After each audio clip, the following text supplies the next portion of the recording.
истигфарды жиі айтып жүрсе, әрдайым айтып жүрсе, жа'алаллаху мин кулли дийқин махража. Алла тағала оған кез келген проблемадан шығатын жол тауып береді дейді. Кез келген қиындықтан шығарып қояды сен дейді. Истигфар айтып жүрсең. Жа'алаллаху мин кулли дийқин махража ва мин кулли хаммин фаража.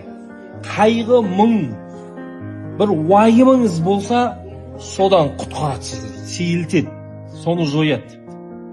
Ва ярзуқу мин хайсу ла яхтасиб. Алла тағала саған ойламаған, күтпеген, білмеген жерден ризық несібесін үйіп төгіп беріп қояды дейді.